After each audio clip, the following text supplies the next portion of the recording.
কিয়ামত হবে। কিভাবে আমরা উঠব? হুফাতান ওরাতান মুশাতান গুরলা, উলঙ্গ, নেকেড। সেদিন আমাদের গায়ে জামা থাকবে?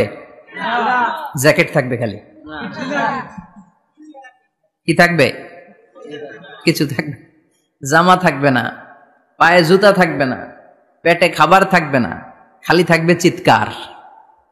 সেদিন থাকবে কি? মনে হয় কথাগুলো প্রতিদিন এগুলো রিমাইন্ডার দিবেন নিজেকে যে ওই দিনটার মুখোমুখি আমি হতে যাচ্ছি। আমি কি তৈরি করেছি আখিরাতে নাজাতের জন্য। প্রতিদিন ভাবতে হবে যে দাদা চলে গেল, বাবা চলে গেল, আমিও ওই একই পথের যাত্রী। দ্য ডেস্টিনেশন ইজ সেম, গন্তব্য এক, কেউ আগে কেউ পরে। এটাই ওয়াজ, এটাই দামি ওয়াজ। এটা মনে রাখলেই মানুষ আর চুরি করতে পারে না, মিথ্যা বলতে পারে না, ইফটিজিং করতে পারে না, পরকিয়া করতে পারে না, মতের বিরুদ্ধে গেলে তারে রামদা দিয়ে কোপাইতে পারে না। চিল্লা এখন ঠিক কিনা? এটাই হচ্ছে ইসলাম। আখিরাতের স্মরণ, যিকরাদ্দার, চলে যেতে হবে। ছোট্ট আছি, বড় হব। এই যে দাড়ি পাকা মুরব্বীরা যারা আছেন, ওনার মায়ের পেট থেকে তো এরকম সাদা দাড়ি নিয়ে বেরিয়েছিল না? ছোট্ট বাচ্চা হয়ে এসেছিল, ওনারা ওয়া ওয়া করে কেঁদেছে। শৈশব, কৈশোর, যৌবন, প্রৌঢ়ত্ব, বার্ধক্য, বয়সের ভার, চুল আর দাড়ির শুভ্রতা। আগে ছিল সিঙ্গেল, হয়েছে ডবল, এরপরে হয়েছে মেয়ের বাপ, এরপরে শ্বশুর, এরপরে নানা। This is the circle of life. এটাই সার্কেল, রাউন্ড, এভাবে ঘুরে আবার চলে যেতে হবে। এই চিন্তাটা যদি মাথায় থাকে, ওই লোক টেন্ডারবাজি করতে পারে? চাঁদাবাজি, ইফটিজিং, মিথ্যা বলতে পারে? যৌতুক খেতে পারে? এজন্য সব সময় give yourself the reminder of আখিরাহ। আখিরাতের রিমাইন্ডার নিজেরাই নিজে দেন। অন্যায় হয়ে গেলে, ভুল হয়ে গেলে রিমাইন্ডার দেন যে থাকতে আসি নাই, চলে যাব। কেউ থাকতে পারে নাই, নবীরাও পারে নাই। যেই মালাকুল মাউত রুহু কবজ করে, ওই ফেরেশতা থাকতে পারছে? চলে গেছে। আমাদেরকে চলে যেতে হবে। আল্লাহ বুঝার তৌফিক দাও। তো উনি এগুলো নিয়ে দেখলাম কথা বলছিল, চমৎকার বলছিল। এরকম ভালো আলেমদের দাওয়াত দেওয়া উচিত, যারা কিচ্ছা কাহিনী না বলে কনস্ট্রাকটিভ কথা বলে, কিছু শিখে যাওয়া যায়, কিছু জেনে যাওয়া যায়, পুঁজির বোঝাটা হালকা না ভারী করা যায়, ঠিক কিনা? আল্লাহ আমাদেরকে তৌফিক দান করুক, উনি যা বললেন আমরা যেন আমল করতে পারি। আরো অনেকে কথা বলেছেন, যারাই বলেছেন নিঃসন্দেহে কোরআন থেকে বলেছেন। আমরা চাই এই কোরআনের কথা ছড়িয়ে পড়ুক শহর, গ্রাম, বন্দর, বিশ্বের আনাচে কানাচে, সব জায়গায়। রাজি আছেন তো? কোরআন দিয়ে দেশ চলুক আমরা চাই না? কোরআন দিয়ে সমাজ চলুক আমরা চাই না? কোরআনের ভেতরে সব সমস্যার সমাধান দিয়েছে কে? আল্লাহ। সমাধান চাও যদি জীবনে মরণে, ফিরে যাও খুঁজে নাও, চোখ রাখো কোরআনে। পড়েন সবাই, সমাধান ফিরে যাও খুঁজে নাও, চোখ রাখো কোরআনে। If you want the solution this দুনিয়া এন্ড আখিরা, go back, have a look to the holy কোরআনে। ঠিক কিনা? Go back, sit down and have a look to the Quran. বসো, ঠান্ডা মাথায় দেখো কোরআনে কি বলেছে আল্লাহ। প্রবলেম সলভিং মেথডোলজি, সব সমস্যার সমাধান এই কোরআনে আছে না নাই? এই কোরআনের মজলিসে আজকে আসতে বসতে পেরে খুশি না বেজার? কম না বেশি? আসুন আমরা আল্লাহর দরবারে শুকরিয়া জানাই আর পড়ি আলহামদুলিল্লাহ। প্রাণটা খুলে পড়েন আলহামদুলিল্লাহ। আল্লাহর একটা ডাক দেন, বলেন ইয়া আল্লাহ। আরো জোরে পড়েন ইয়া আল্লাহ। আল্লাহ তুমি কবুল করো। আমরা সরাসরি এই বইটা থেকে এখন কথা শুনবো।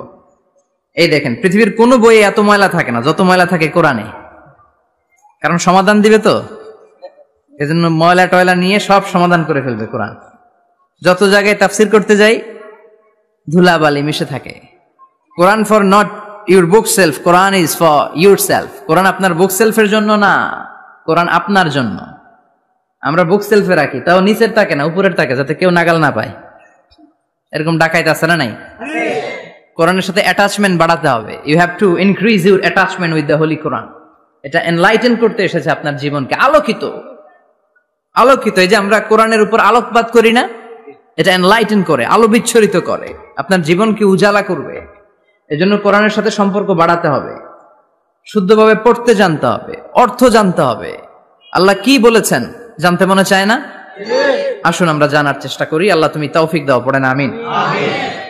আমি আপনাদের খেদমতে সূরা ইয়াসিন থেকে তেলাওয়াত করছি, টের পাইছেন? ইয়াসিন মুখস্থ আছে কার কার? আল্লাহ কবুল করো, আরো জোরে পড়েন আমিন। তো সূরাতু ইয়াসিন থেকে আজকে আমরা কথা শুনবো ইনশাআল্লাহ, পড়েন যতটুকু আমাদের সাধ্যে কুলায়। এটা মাক্কি সূরা। সূরা ইয়াসিনটা কি সূরা? বিশ্বনবীর জীবনে দুইটা পর্ব, একটা মাক্কি পর্ব, একটা মাদানী পর্ব। একটা হচ্ছে মাক্কি ইনিংস আর একটা মাদানী ইনিংস। তো এটা হচ্ছে বিশ্বনবীর মাক্কি ইনিংসের একটা সূরা। মাক্কি ইনিংসের বৈশিষ্ট্য হচ্ছে বিশ্বনবী তাওহীদের দাওয়াত দিয়েছেন, রিসালাতের দাওয়াত দিয়েছেন, আখিরাতের কথা বলেছেন, একটু নরম নরম কথা বলেছেন। কারণ চারদিকে খালি মাইর, চারদিকে কি কোরআনের কথা বললে মাইর আছে না? মার খেতে হয়, বকা শুনতে হয়, চিল্লা এখন ঠিক কিনা? বিশ্বনবীরে বলা হলো এগুলো ছেড়ে দেন, এগুলো ছেড়ে দেন। সুন্দরী নারী দেব, টাকার পাহাড় দেব, ক্ষমতার চেয়ারে বসিয়ে দেব, সব দিব। এই হচ্ছে আমাদের 3 দফা। নারী দেব, সম্পদ দিব, ক্ষমতা দিব। বিশ্বনবী বললেন আমার খালি 1 দফা। আমার কয় দফা? 1 দফা। লা ওয়াদাউ আশ-শামসা ফি ইয়ামিনি, সূর্য যদি ডান হাতেও দাও, ওয়াল কামারা ফি ইয়াসারি, চন্দ্র যদি বাঁ হাতেও দাও, এই কালেমার দাওয়াত থেকে 1 হাতও আমারে পিছনে নেওয়া যাবে না। চিল্লা এখন ঠিক কি না? মুমিন কখনো ভয় পায় না, মুমিন কখনো পিছু হটে না, মুমিন স্ট্র্যাটেজি চেঞ্জ করে, মুমিন কৌশলী হয়। এই রাস্তা দিয়ে যাওয়া যায় না, বৈশা বৈশা কেঁদে লাভ নাই, রাস্তা আরেকটা খুঁজতে হবে, আরেকটা রাস্তা বানায় নিতে হবে। এটাই হচ্ছে মুমিনের বৈশিষ্ট্য। আল্লাহ তুমি বুঝার তৌফিক দাও। মাদানী ইনিংসে বিশ্বনবী গর্জে উঠলেন, জ্বলে উঠলেন আপন শক্তিতে। তো বিশ্বনবী মাদানী ইনিংসে যেটা করেছেন সেটা হচ্ছে সমাজ সংস্কার করেছেন। He was a very good reformer of the society. As a father, as a husband, as a reformer of the society, as a lawgiver, as a lawmaker, as a commander, and as a messenger, Muhammad is the Superman of the world. স্বামী হিসেবে, বাবা হিসেবে, নেতা হিসেবে, নবী হিসেবে, সমাজ সংস্কারক হিসেবে, আইন প্রণেতা হিসেবে মুহাম্মদ হচ্ছেন এই পৃথিবীর জন্য সুপারম্যান। তার কোনো তুলনা হয় না, বিশ্বনবীর কোনো তুলনা হয় না। Beyondless, boundless, bottomless. তারা নিয়ে কথা বলতে গেলে সময় ফুরায়া যাবে, মাইকের ব্যাটারি শেষ হয়ে যাবে, মাগার কথা শেষ হবে না। এজন্য ওনার জীবনের ক্ষেত্রে বলা হয় বিয়ন্ডলেস, বাউন্ডলেস, বটমলেস। অসাধারণ ব্যক্তিত্ব, সুপার ক্যালিফ্রাজিলিস্টিক এক্সপিয়ালিডোসাস, অসাধারণ, যার কোনো তুলনা হয় না, এক্সেলেন্ট, আনপ্যারালাল।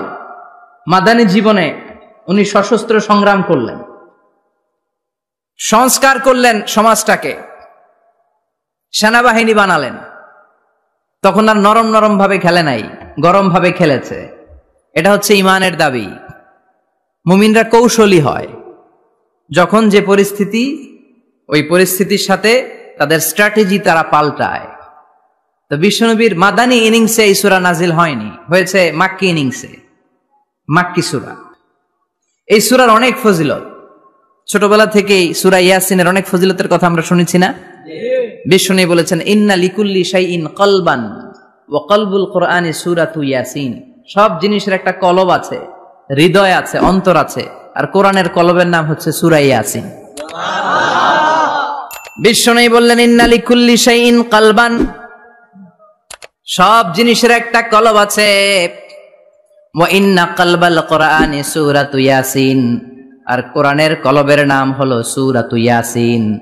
বিশ্বনবী বলতেন ইন্না ফিল জাসাদি মুদগা, দেহে একটা গোশতের টুকরা আছে, ইযা সালুহাত সালুহাল জাসাদু কুল্লু, এই দেহের গোশতের টুকরা যদি ভালো হয়ে যায়, পুরো দেহটারে ভালো করে দেয় কে? আল্লাহ। এই দেহের গোশতের টুকরাটা যদি পচে যায়, পুরো দেহটারে নষ্ট করে দেয় কে? আল্লাহ। বিশ্বনবী বললেন আলা ওয়াহিয়াল কলব, এই টুকরাটার নাম হলো কলব। টুকরাটার নাম কি? কলব। এজন্য কলবের মধ্যে আল্লাহর জিকির বসাইতে হবে। কি বসাবেন? নাকি আয়না বসাবেন? আয়না বসায় না? আয়না বসাইয়া দে মোর। নবীর কলবে আয়না বসায় নাই নবী। সেদিন আবু বকর, ওমর ফারুক, কেউ আয়না বসাইছে? আবু হানিফা, শাফিঈ, এরা কলবের মধ্যে আয়না বসাইছে? বসাইছে জিকির। চিল্লায় বলেন বসাইছে কি? এজন্য আল্লাহ বললেন আলা বিযিক্রিল্লাহি তাতমাইন্নুল কুলুব। দুনিয়ার কোন জিনিস দিয়ে কলব ঠান্ডা হয় না, দুনিয়ার কোন জিনিস দিয়ে কলব পরিচ্ছন্ন হয় না। কলব শুধু পরিচ্ছন্ন হয় একটা জিনিস দিয়ে, লা ইলাহা ইল্লাল্লাহ,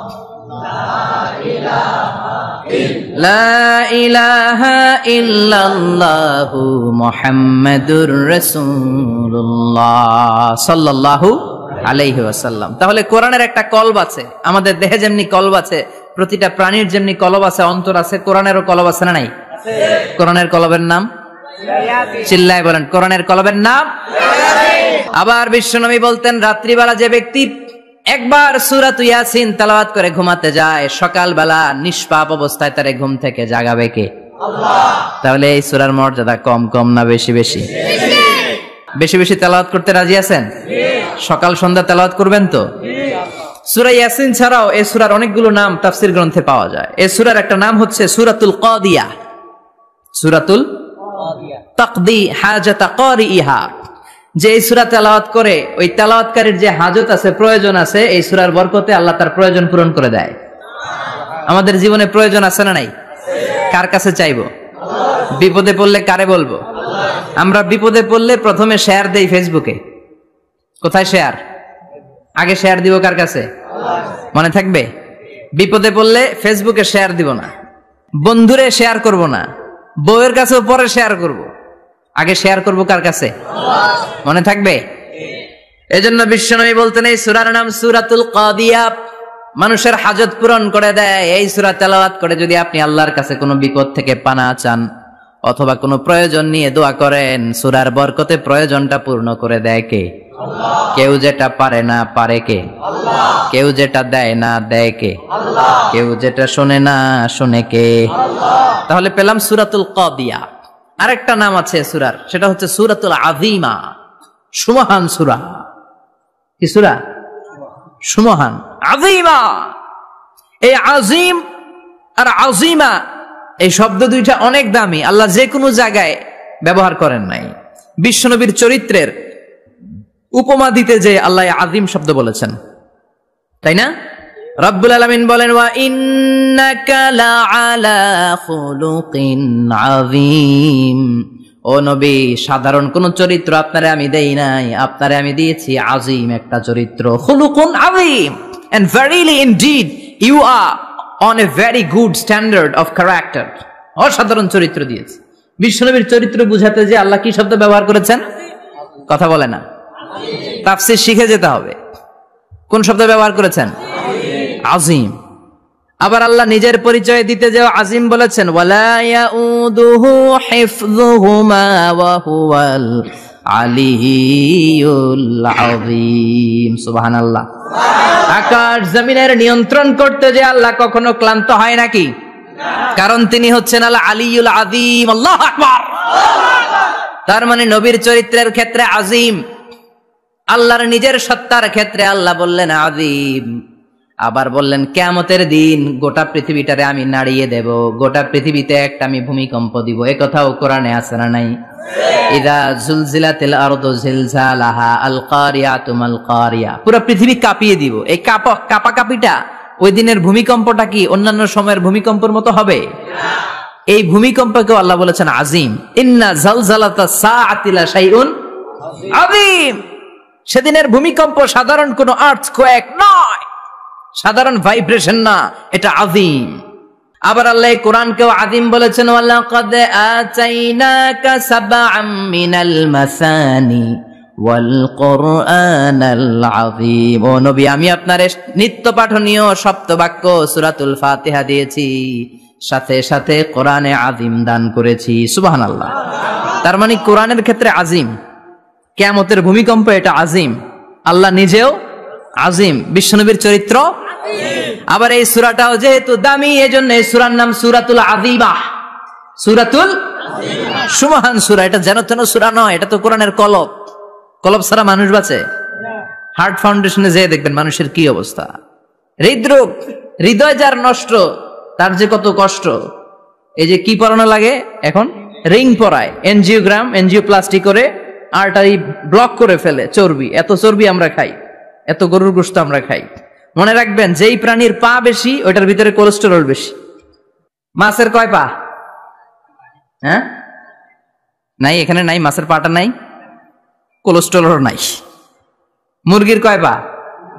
জোরে বলতে হবে। তার মানে কিছু কোলেস্টেরল আছে না নাই? গরুর কয় পা?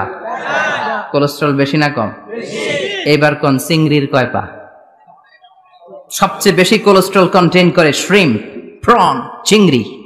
এজন্য এগুলো কম খাইতে হবে। তবে 40-এর আগে যারা আছেন ধুমায়া খান, 40-এর পরে এই যে মাটন, ল্যাম্প, ছাগলের গোশ, খাসির গোশ, চিংড়ি, এগুলো আপনার ডায়েট থেকে বাদ দিয়ে দিতে হবে। বুঝতে পেরেছেন? এজন্য এই সূরাটা যেন তেন সূরা নয়, এটা তো কোরআনের কলিজা, হার্ট, হৃদয়। এজন্য সূরাটা সূরাতুল আযীমা। সুবহানাল্লাহ পড়েন। তার মানে 1 নম্বরে পেলাম সূরাতুল কাদিয়াহ, 2 নম্বরে পেলাম সূরাতুল আযীমা, 3 নম্বরে সূরার আরেক নাম হলো সূরাতুল মুইম্মা। সূরাতুল মুইম্মা। মুইম্মার 2 অর্থ। এক অর্থ হচ্ছে এটার বরকতটা আম, সবার জন্য, যেই পড়ে সেই বরকত পায়, এজন্য মুইম্মা। আবার মুইম্মার আরেক অর্থ হচ্ছে যেই সূরা শত্রুকে অন্ধ করে দেয়। কি করে দেয়? এই সূরার প্রথম 9টা আয়াত যদি বিপদে পড়ে, শত্রুর কবলে পড়ে আপনি তেলাওয়াত করেন, শত্রুর চোখটারে অন্ধ করে দিবে কে? আল্লাহ। বিশ্বনবী মক্কা থেকে যখন মদিনায় যায়, হিজরতের সময় বিশ্বনবী সূরাতুল ইয়াসিনের প্রথম 9টা আয়াত তেলাওয়াত করলেন। তেলাওয়াত করে আল্লাহর নাম নিয়ে ঘর থেকে বের হলেন। আশেপাশে কাফেররা ঘুরে কিন্তু বিশ্বনবীরে দেখে না, সবাই খালি এরকম এরকম করে, ডানে বায়ে হাতায়, বিশ্বনবীর সামনে দিয়ে যায়, কিন্তু কাফেরদের চোখ অন্ধ করে দিয়েছে কে? আল্লাহ। এজন্য কোরআন তেলাওয়াত করলে কাফেরদের চোখকে অন্ধ বানায় দেয় কে? আল্লাহ। এজন্য সূরার একটা নাম হচ্ছে সূরাতুল মুইম্মা। কি নাম? অন্ধ করে দেয়। তাফসিরে কুরতুবীর মুসান্নিফ ইমাম আল কুরতুবী, উনাকে জালিম বাদশা বন্দী করেছিল। ওনার তাফসিরে এসেছে উনি শক্তিশালী লোক ছিলেন, জেলখানা ভেঙে বাঁচার জন্য দিছে দৌড়। উনারেও ধরার জন্য জালিম বাদশার সৈনিকেরা ঘোড়া নিয়ে রওনা হয়েছে। উনিও দৌড়ায়, ঘোড়াও পেছন থেকে আসে। ওমিয়া মানুষ কি ঘোড়ার দৌড়ের সাথে পারে? উনি হাঁটতে হাঁটতে হয়রান হয়ে এক বালুর ময়দানে যে ধপাস করে পড়েছেন। ওরাও ঘোড়া দিয়ে এসে নেমেছে, কিন্তু আজীব তামাশা, উনি বালুতে ধপাস করে পড়েই সূরাতুল ইয়াসিনের প্রথম 9 আয়াত তেলাওয়াত করতে শুরু করেছেন। ওরা নিচে নেমে ডানে বায়ে সামনে পিছনে খালি খুঁজে, কিন্তু দেখে না, সামনে কিন্তু বসা। ওদের চোখটার অন্ধ করে দিছে কে? আল্লাহ। বিশ্বাস হয়? এজন্য বিপদে পড়লে সূরাতুল ইয়াসিনের প্রথম 9 আয়াত পড়তে রাজি আছেন? আল্লাহ তুমি তৌফিক দাও। আমিন। আর জোরে পড়েন আমিন। আমিন। এজন্য আল্লাহ চমৎকার ভাবে এই সূরাটা শুরু করে দিলেন। 2টা কাটা অক্ষর দিয়ে আল্লাহ বললেন ইয়াসিন ওয়াল কুরআনিল হাকীম ইন্নাকা লামিনাল মুরসালিনা আলা সিরাতিম মুস্তাকিম। পড়েন সুবহানাল্লাহ। ইয়াসিন। সূরাটা শুরু করলেন কি দিয়ে? ইয়াসিন। এটা কি কোনো বাক্য? এটা কি কোনো শব্দ? এটা কি অক্ষর? 2টা। প্রথম অক্ষরের নাম? দ্বিতীয়টা? আওয়াজ করে বলেন, প্রথম অক্ষরটার নাম? দ্বিতীয়টা? খুব চমৎকার না? বাক্য দিয়ে এই সূরাটা শুরু করে নাই। যেমন ইযা জুলজিলাতিল আরদু জিলজালাহা, এই সূরার প্রথম আয়াত, এটা একটা বাক্য না? ওয়াদ-দুহা ওয়াল-লাইলি ইযা সাজা, বাক্য না? কিন্তু ইয়াসিন, এটা কি কোনো বাক্য? এটা কি কোনো শব্দ? না, এটা কাটা 2টা অক্ষর। সুবহানাল্লাহ পড়েন। আল্লাহ 114টা সূরার প্রায় 29টা সূরা এরকম কাটা কাটা অক্ষর দিয়ে শুরু করেছেন। সুবহানাল্লাহ নাই? এই 29টা সূরা কখন আল্লাহ একটা অক্ষর দিয়ে শুরু করেছেন, কখনো 2টা অক্ষর দিয়ে, কখনো 3টা দিয়ে, কখনো 4টা দিয়ে, কখনো 5টা দিয়ে। একটা অক্ষর দিয়ে আল্লাহ কোরআনের সূরা শুরু করেছেন। এরকম একটা সূরা বলেন, নুন ওয়াল কলামি ওয়া মা ইয়াসতুরুন। নুন, নুন দিয়ে সূরা শুরু হয়ে গেছে। তারপরে কফ, এক অক্ষর দিয়ে সূরা শুরু হয়ে গেছে। সুবহানাল্লাহ পড়েন। সুবহানাল্লাহ। এবার বলেন 2 অক্ষর দিয়ে সূরা শুরু হয়েছে এরকম সূরা বলেন। আমিন। এত দূরে যান কেন? এটা আছে না নাই? আছে। ইয়াসিন। সুবহানাল্লাহ পড়েন। ইয়াসিন 2 অক্ষর দিয়ে। তারপরে হামিম। এবার 3 অক্ষর দিয়ে আল্লাহ সূরা শুরু করছেন এরকম, আলিফ লাম মিম তা সিন মিম। আল্লাহু আকবার। আবার 4টা অক্ষর দিয়ে সূরা শুরু হয়েছে, এরকম আছে না নাই? আবেশরাব কোন? আলিফ লাম মিম র, আলিফ লাম মিম সদ, আছে না নাই? আবার 5টা কাটা অক্ষর দিয়ে সূরা শুরু হয়েছে, এরকম সূরাও আছে না নাই? সূরা মারিয়ামের শুরুতে কি আছে? কাফ হা ইয়া আইন সাদ, সুবহানাল্লাহ পড়েন। এরকম প্রায় 29টা সূরা আল্লাহ কাটা কাটা অক্ষর দিয়ে শুরু করেছেন, কোনো বাক্য দিয়ে নয়, কোনো শব্দ দিয়ে নয়, কি দিয়ে? হারফ দিয়ে। হারফ, এই হারফগুলোরে বলে হুরুফ আত-তাহাজ্জি বা হুরুফ আল-মুকাত্তাআত, কাটা কাটা অক্ষর। মনে রাখবেন কোরআনের আয়াতগুলো 2 ভাগে বিভক্ত, একটা মুহকাম, একটা মুতাশাবিহ। মুহকাম মানে যেগুলোর অর্থ আমরা জানি, যেগুলোর ব্যাখ্যা আমরা জানি, যেটার ইন্টারপ্রিটেশন, এক্সপ্লেনেশন আমাদের জানা আছে। আর মুতাশাবিহ আমরা অর্থ জানি না, আমরা ব্যাখ্যা জানি না, এটা দিয়ে আসলে কি বুঝাইছে আমরা কেউ জানে না, জানে একজন। চিল্লায় বলেন তিনি কে? আল্লাহ বললেন ওয়া ইন কুনতুম ফি রাইবিম মিম্মা নাযালনা আলা আবদিনা ফাআতু বিসূরাতিন মিন মিসলিহি ওয়াদউ শুহাদাআকুম মিন দুনিল্লাহি ইন কুনতুম সাদিকিন। আল্লাহ বললেন ও জাহেলি যুগের লোকেরা, শোনো শোনো, এত আরবি কবিতা বানাতে পারো, এত গল্প লিখতে পারো, আরবিতে এত নোবেল বানাতে পারো, উপন্যাস বানাতে পারো, আর্টিকেল লিখতে পারো, আমার নবীর উপর যে কোরআন আমি নাজিল করেছি, এই কোরআনের ব্যাপারে অন্তরে যদি কোনো সন্দেহ থাকে, বাপের বেটা হলে পারলে কোরআনের মতো একটা সূরা বানিয়ে নিয়ে আসো। পারছে? কিয়ামত পর্যন্ত কেউ পারবে? বিশ্বনবী যেই জামানাতে এসেছিলেন, ওই জামানায় আরবি ভাষা সাহিত্যের উৎকর্ষতা সাধিত হয়েছিল। আরবি ভাষার এতটা উৎকর্ষ পৃথিবী কখনো দেখে নাই। কবিতা, গদ্য, পদ্য, গল্প, উপন্যাস, রচনা, প্রবন্ধ, আর্টিকেলের শয়লাভ। এই ভাষা সাহিত্যিকদের চোখে আঙ্গুল দিয়ে আল্লাহ বুঝাতে চাইলেন, এত অর্থ করতে পারো, এত ব্যাখ্যা জানো, এত বড় বড় বুলিয়া ওড়াও, এত কিছু তুমি জানো, তাহলে বলো ইয়াসিন অর্থ কি? সুবহানাল্লাহ কইবেন না? তাইলে বল নুন অর্থ কি? কফ মানে কি? আলিফ লাম রা মানে কি? ফাবুহিতাল্লাযী কাফার। কেউ জানে না, কেউ উত্তর দিতে পারে না। কোন সুবহানাল্লাহ। এটা কোরআনের মুজিজা, এটার অর্থ কেউ জানে না। আর এগুলোর অর্থ নিয়ে খোঁচাখুচি করাও ঠিক না, তবে মুফাসসিরিন ইকরাম এগুলোর কিছু অর্থ সম্ভাব্য বলার চেষ্টা করেছেন। যেমন ইয়াসিনের অর্থ ইবনে আব্বাস বলেছেন, এর অর্থ হতে পারে ইয়া ইনসান, হে মানুষ। সুবহানাল্লাহ পড়েন। কেউ কেউ বলেছে এটার অর্থ হতে পারে ইয়া সাইয়্যিদ আল মুরসালিন। কেউ কেউ বলেছেন ইয়াসিন হতে পারে ইসমুল্লাহ, আল্লাহর নাম। কেউ বলেছেন এটা হতে পারে ইসমুন লিন নবী, বিশ্ব নবীর নাম। আবার কেউ কেউ বলেছেন ইয়াসিন হতে পারে এই কোরআনে কারিমের একটা নাম। কোন সুবহানাল্লাহ। এই সম্ভাব্য সব কথাগুলো বলে পৃথিবীর সব মুফাসসিররা বলতে বাধ্য হয়েছেন আল্লাহু আ'লামু বিমুরাদিহি বিহি। এটার দ্বারা আসল অর্থ যে কি এটা আমরা কেউ জানি না, জানে কে? আল্লাহ। চিৎকার করে বলতে হবে, জানে কে? আল্লাহ। তাহলে ইয়াসিন মানে আমরা জানি না, ইয়াসিনের অর্থ আমরা ছেড়ে দেব কার উপর? আল্লাহ। এরপর আল্লাহ বললেন ওয়াল কুরআনিল হাকীম, প্রজ্ঞাময় বিজ্ঞানময় কোরআনের শপথ। ওয়াল কুরআনিল হাকীম, বিজ্ঞানময় প্রজ্ঞাময় কোরআনের শপথ বা কসম। ওয়াল কুরআনিল হাকীমে যে ওয়া, এই ওয়াটারে আরবিতে বলে ওয়া আল কাসামিয়া। কি বলে? ওয়া আল কাসামিয়া। কসম কাটার জন্য আল্লাহ এই ওয়া ব্যবহার করেছেন। যত জায়গায় কোরআনে আল্লাহ কসম কেটেছেন, ওই কসমের শব্দটার আগে ওয়া আছে না নাই? ও মিয়া, কোরআনে আল্লাহ সময়ের শপথ করেছেন, কসম কেটেছেন, যুগের কসম কেটেছেন। যুগের সময়ের আরবি হলো আল আসর। এই আসরের আগে ওয়া আছে না নাই? কি বলছে আল্লাহ? ওয়াল আসর, ওয়াল। আবার 3 ফলের কসম আল্লাহ কোরআনে কেটেছেন, কি বলেছেন? ওয়াত্তিন মানে 3-এর কসম। জাইতুনের কসম কেটেছেন, বলেছেন ওয়াজ জাইতুন। তুর পাহাড়ের কসম কেটেছেন, বলেছেন ওয়াতুরে সিনিন। যত জায়গায় কসম তত জায়গায় ওয়াও আছে না নাই? পাহাড়ের নামে কসম কেটেছেন, আল্লাহ বলেছেন ওয়াতুর। সূর্যের নামে কসম কেটেছেন, আল্লাহ বলেছেন ওয়াশ-শামসি ওয়া দুহাহা। সুবহানাল্লাহ কইবেন না? সুবহানাল্লাহ। ফজরের নামে কসম কেটেছেন, কি বলেছেন?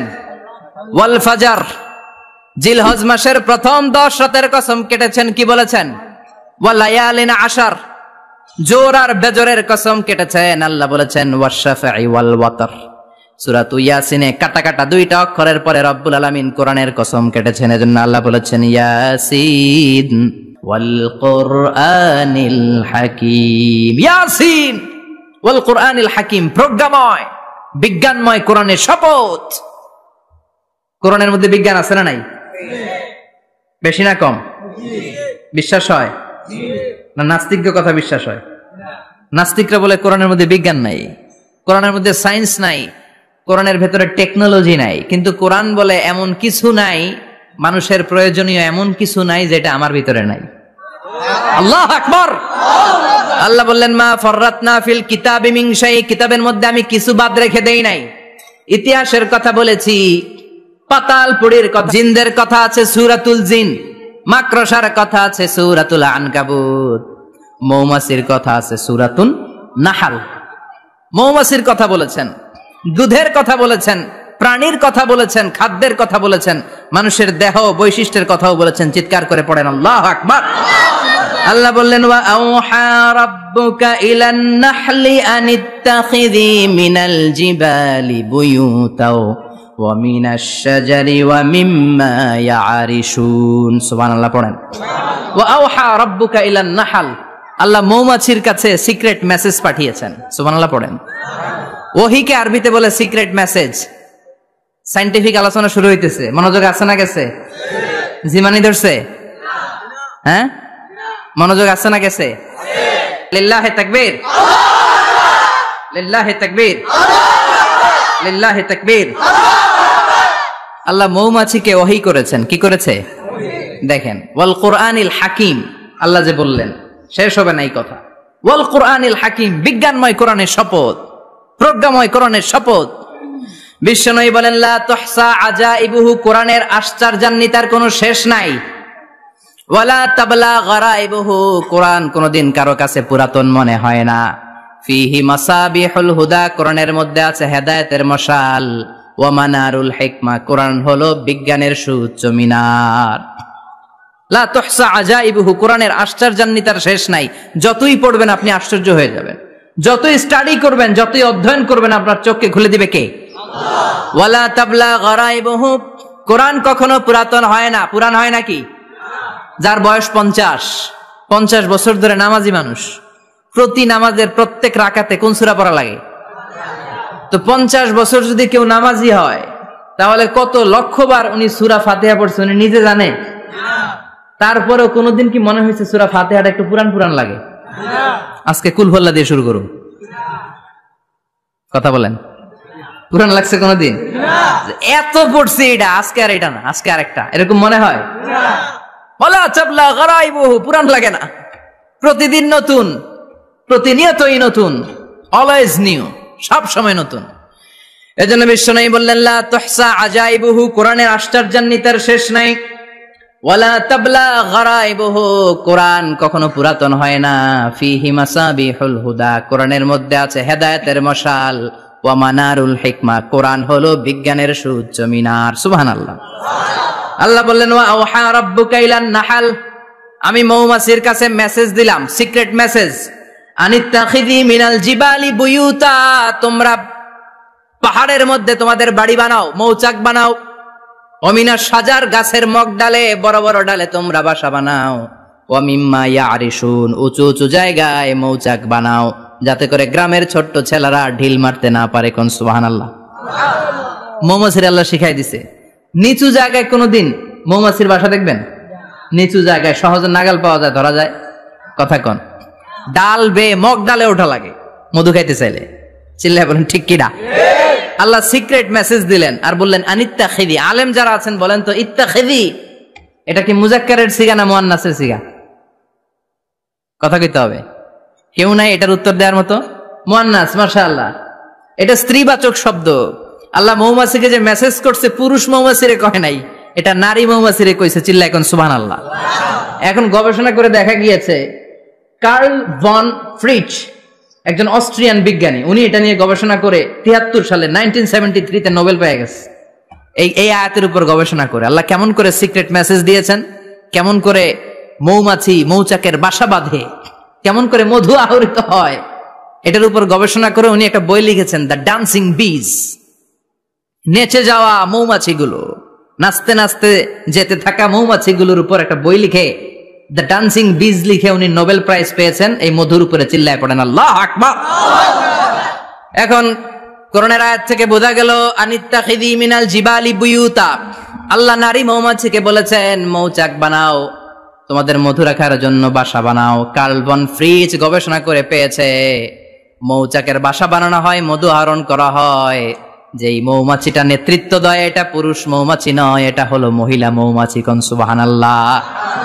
পুরো মৌচাকের মধ্যে মধু আহরণ, মধু নেওয়া, পুরো প্রসিডিউরটা সারার জন্য কোনো পুরুষ মৌমাছি লিডিং দেয় না, লিডিং দেয় একটা নারী মৌমাছি, স্ত্রী মৌমাছি।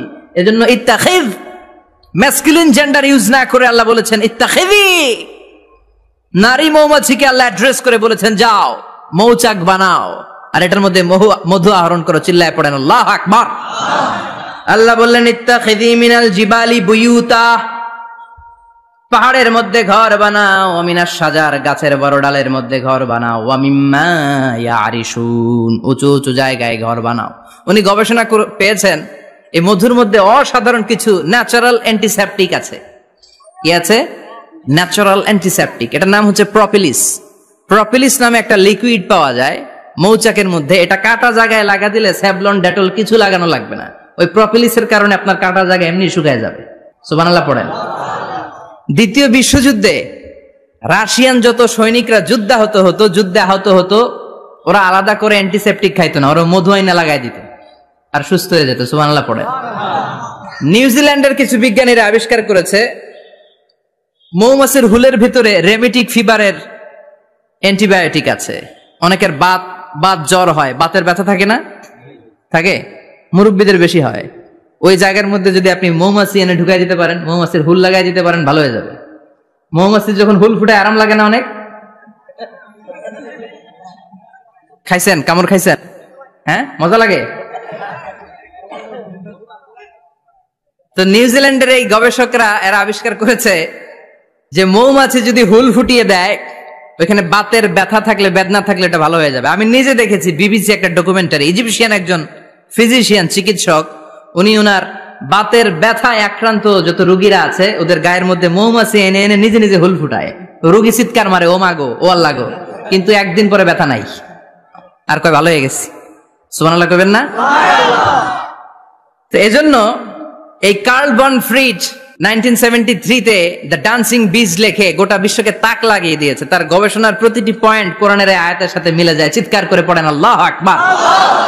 এই যে আমরা মধু খাই, এই মৌচাকের ভেতরে অন এন অ্যাভারেজ অ্যারাউন্ড 60,000 মৌমাছি থাকে। তিন ভাগে, একটা হচ্ছে কুইন বি, একটা মেল বি, আর একটা হচ্ছে ওয়ার্কার বি। একটা থাকে রানী মৌমাছি, এর নেতৃত্বে সবাই চলে।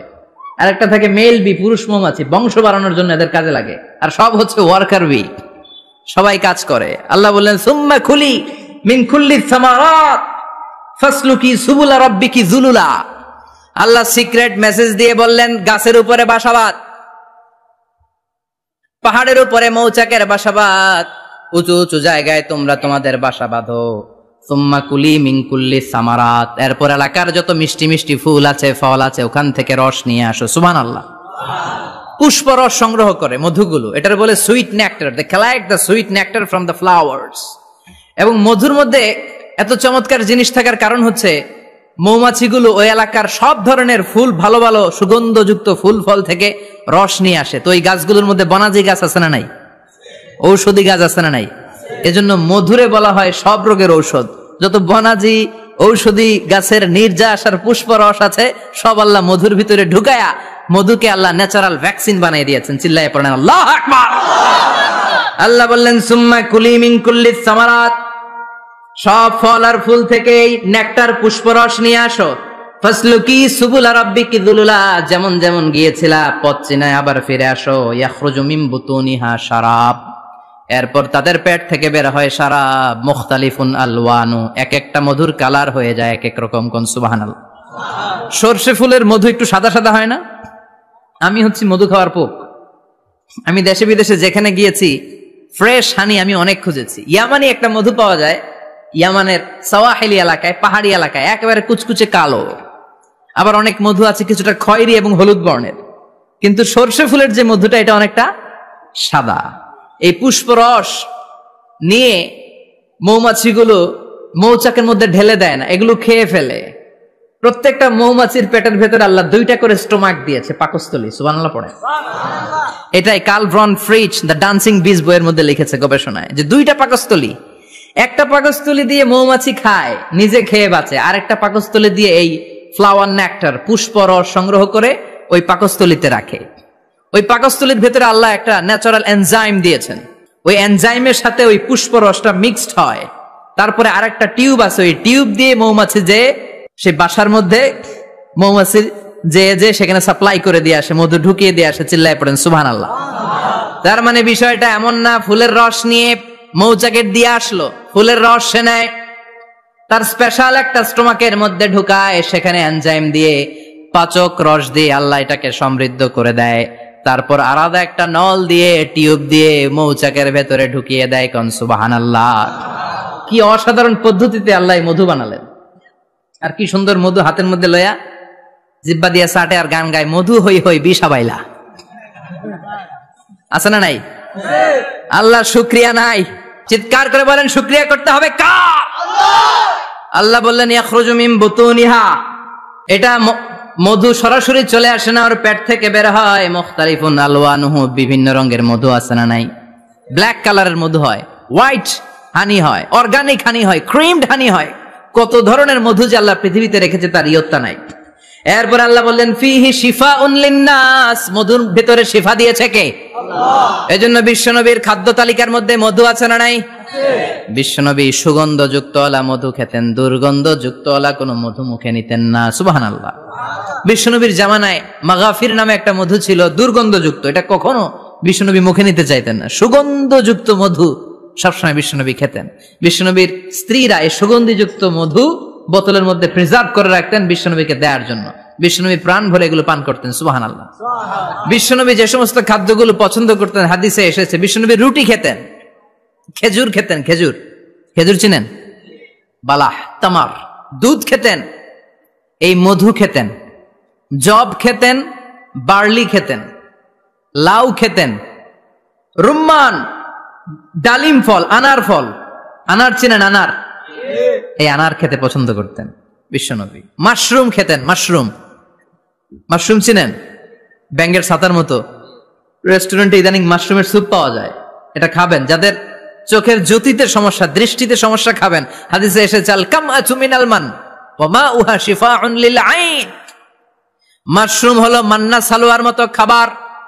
মাশরুমের স্যুপ যারা খাবে, চোখের জ্যোতি যাদের কম, তাদের চোখের জ্যোতি বাড়িয়ে দিবে কে? বুখারীর বর্ণনা, কানা রাসূলুল্লাহ ইউহিব্বুল হালাওয়া ওয়াল আসাল, বিশ্বনবী মিষ্টান্ন খেতে বড্ড পছন্দ করতেন। আবার বিশ্বনবী বেশি বেশি মধু খেতে পছন্দ করতেন। সুবহানাল্লাহ। কোরআনে 2টা জিনিসের ক্ষেত্রে আল্লাহ শিফা যোগ করেছেন, যে 2টা জিনিসের সাথে সম্পৃক্ত হলে শিফা। এক হচ্ছে কোরআন পড়লে শিফা, অনুনাজ্জিলু মিনাল কোরআনি মা হুয়া শিফা। আবার কোরআনে এই আয়াতের ক্ষেত্রে বলা হয়েছে শিফা ফিহি শিফাউন লিন্নাস। এজন্য সাইয়েদানা ইবনে মাসউদ এই উম্মাহকে উদ্দেশ্য করে বলেছেন আলাইকুম বিশিফাইন, তোমাদের উচিত 2টা জিনিস থেকে শিফা নেয়া। এক হলো কোরআন, 2 হলো আসাল মানে মধু। কোন সুবহানাল্লাহ। কোরআন তেলাওয়াত করলে অসুস্থরে সুস্থ করে দেয় কে? সূরা ফাতিহা তেলাওয়াত করলে অসুস্থকে সুস্থ বানিয়ে দেয় কে? আবার মধু খেলে সুস্থ বানিয়ে দেয় কে? মধু খেয়ে প্রশংসা করবেন কার? নাকি মধু হই হই বিষাবাইলা বলবেন এগুলা কখনো? খাঁটি মধু খেতে হবে, খাঁটি মধু খেতে হবে। তাহলে ফিহি শিফাউন লিন্নাস, কত কিছু দিয়ে যে আল্লাহ এটাকে সমৃদ্ধ করেছেন। এটার মধ্যে গ্লুকোজ আছে, এটার মধ্যে সুক্রোজ আছে, ফ্রুকটোজ আছে, প্রোটিন আছে, মিনারেলস আছে, ক্যালসিয়াম আছে, ভিটামিন আছে। খাইলেই শরীর গরম হয়ে যায়। সুবহানাল্লাহ। এজন্য শীতকালে বেশি বেশি খাবেন, জাম্পার লাগবে না। শীতকালে মধু খেয়ে রাত্রে বেলায় বের হবেন, আর মাফলার পেঁচিয়ে বেরোয়া লাগবে না। সুবহানাল্লাহ পড়েন। তার মানে আল্লাহ বললেন ইয়াসিন ওয়াল কোরআনিল হাকিম, প্রজ্ঞাময়, বিজ্ঞানময় কোরআনের কসম। কোরআনের ভেতরে বিজ্ঞান আছে না নাই? বিজ্ঞানের কথা এই তো শুরু করলাম, আজকে সারা রাত বিজ্ঞানের কথা বলবো। থাকবেন কতক্ষণ? হ্যাঁ, স্লোগান দেন লিল্লাহি তাকবীর। এরপরে আল্লাহ বললেন গোলাম ওয়া ইন্না লাকুম ফিল আনআমি লাইবরা, প্রাণীকুলের দিকে নজর করে তাকাও, প্রাণীকুলের মধ্যে আমি তোমাদের জন্য নিদর্শন রেখেছি। নুসকিকুম মিম্মা ফি বুতুনিহি, এই প্রাণীকুলের পেট থেকে একটা চমৎকার জিনিস আমি বের করে দেই, এটার নাম হচ্ছে দুধ। এটা কি? দেখেন, একই আয়াতের মধ্যে আল্লাহ মধুর কথাও বললেন, আবার দুধের কথাও বললেন। দুধটা কিভাবে হয়, উৎপন্ন হয়, মধু কেমনে হয়, ইঞ্চি ইঞ্চি কথা এই কোরআনের ভেতরে তুলে ধরলেন কে? আল্লাহ বললেন মিমবাইনি ফারসিউ ওয়া দামিল লাবানা, গোবর আর রক্তের মাঝখান দিয়ে আমি দুধ বের করি। সুবহানাল্লাহ পড়েন। আমরা যাই এই গাভীর ওলান টানা শুরু করি সকালবেলা বিসমিল্লাহ বলে, কিন্তু কেমনে যেটা আসে ওইদিকে নজর নাই। ডাকাত বিসমিল্লাহ বলে শুরু করে না, দুধ খাই আলহামদুলিল্লাহ পড়ে না, আছে না নাই? আল্লাহ বলেন মেকানিজমটা শোনো কেমনে আমি খাওয়াই। আল্লাহ বললেন মিমবাইনি ফারসিউ ওয়া দামিল লাবানা, গোবর আর রক্তের মাঝখান দিয়ে আমি দুধ বের করে দেই। সুবহানাল্লাহ। গরু যে ঘাস খায়, এই ঘাস থেকে রক্ত হয় আর গরুর গোবর হয়। পেটের একদিকে থাকে গোবর, আরেক দিকে থাকে রক্ত। রক্ত দুর্গন্ধ, গোবরও দুর্গন্ধ। রক্ত নাপাক, গোবরও নাপাক, এই দুই নাপাক আর দুর্গন্ধের মাঝখান দিয়ে সুগন্ধযুক্ত দুধ বের করে দেয় কে?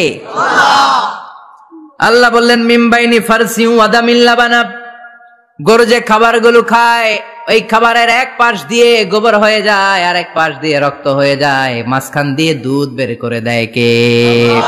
What a amazing mechanism of discharging milk from animal's body. What amazing mechanism. একদিক দিয়ে গোবর দুর্গন্ধ, আরেক দিক দিয়ে ঘাস খাওয়ার কারণে রক্ত হয়, মাঝখান দিয়ে দুধ বের হয়ে যায়। সুবহানাল্লাহ। আবার বাছুর ছাড়া দুধ পাওয়া যায় না। গাভী আছে কার কার? হাত তোলেন তো। বাছুর ছাড়া দুধ পাওয়া যায়? শুধু গাভী, বাছুর নাই, দুধ আসবে? আবার এই যে বিশাল বড় ওলান, 20 কেজি দুধ দেয় প্রতিদিন, এই ওলান কাটলে দুধ পাওয়া যায়? এক ফোঁটা দুধও ওলানটা কেটে টুকরা টুকরা করলে আপনি পাবেন না। এটা আলাদা মেকানিজম। এটা ভিতর থেকে একটা নির্যাস, বাছুর নিয়ে দুইটা ঢু মারবেন, ওই নির্যাস দিয়ে দুধ বেরোতে থাকবে গোবর আর রক্তের মাঝখান দিয়ে। এজন্য বিশ্বনবী বলতেন বেশি বেশি দুধ খাও। দুধ হলো সুষম খাদ্য। পৃথিবীতে আবিষ্কৃত যত খাবার আছে, দুধের চাইতে ভালো খাবার আছে নাকি? কথা কন। মানুষ পানি খেয়ে 3-4 দিন বাঁচে জানেন, আর পানির মধ্যে লবণ দিলে 7-8 দিন বাঁচতে পারবেন। আর দুধ পাইলে আজীবন বাঁচবেন। দুধ খেয়ে যদি হজম করতে পারেন, দুধ খেয়ে হজম করতে পারলে আজীবন বেঁচে যাবেন। সুষম খাদ্য। বিশ্বনবী যে রাতে মেরাজে যাবেন, সিদরাতুল মুনতাহা পার হওয়ার পরে বিশ্বনবীর পরীক্ষা শুরু হলো। বিশ্বনবীকে বুখারীর বর্ণনা 3টা গ্লাস দেয়া হলো। কাদাহ ফিহি লাবান, এক গ্লাসের মধ্যে দুধ ছিল, ওয়া কাদাহ ফিহি আসাল, আর এক গ্লাসের মধ্যে ছিল মধু, আর এক গ্লাসের মধ্যে ছিল মদ। কাদাহুন ফিহি খামার। বিশ্বনবীকে 3টা গ্লাস দিয়ে বলা হলো নবী চুজ করেন কোনটা নেবেন। এক গ্লাসে মধু, আরেক গ্লাসে দুধ, আরেক গ্লাসের মধ্যে বিশ্বনবীকে দেয়া হলো মদ। বিশ্বনবী বললেন যে এই গ্লাসের ভেতরে দুধ আছে, আমি ওই পেয়ালাটা নিলাম। সাইয়েদনা জিবরাইল বললেন ইয়া রাসূলুল্লাহ আখাসতাল ফিতরা, আপনি যেমন নিছেন তেমন। সুবহানাল্লাহ কইবেন না? বিশ্বনবী দুধ খেতে পছন্দ করতেন, আর বিশ্বনবী বলতেন আলাইকুম বি আলবানিল বাকার, বেশি বেশি গরুর দুধ খাবা। ফাইন্নাহা তুরাম্মু মিনাল আশজার, কেননা এটা সবুজ লতা পাতা ঘাস পাতার নির্যাস। গরু কি খায়? ঘাস খায় না? এই ঘাসের নির্যাস হচ্ছে দুধ। বিশ্বনবী বলতেন বেশি বেশি দুধ খাবা। ফিহি শিফা, এর মধ্যে শিফা আছে। ফি লাবানিহা শিফা ওয়া লুহুমিহা দা, গরুর দুধে আছে শিফা, গরুর গোশতের মধ্যে আছে রোগ। সুবহানাল্লাহ কোন। কত বড় ফিলোসোফার বিশ্বনবী।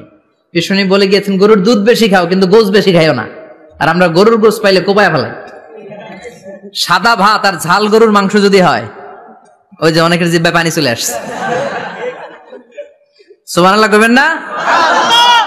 বিশ্বনবী বলতেন দুধ খাও, গোশত খাইও কম। গরুর গোশত কম খাবা, গরুর দুধ বেশি খাবা। সুস্থ রাখবে কে? আল্লাহ। আবার বিশ্বনবী মায়েদেরকে বলেছেন ও মায়েরা, সন্তান হওয়ার পরে 2 বছর দুধ খাওয়াবা। আল্লাহু আকবার। ওয়াল ওয়ালিদাতু ইউরদি'না আওলাদাহুন্না হাওলাইনি কামিলাইনি লিমান আরাদা আন ইউতিম্মার রাদা'a। সন্তান যারা পেয়েছো মায়েরা, বোনেরা, 2 বছর দুধ খাওয়া সন্তানকে সুস্থ রাখবে কে? আল্লাহ।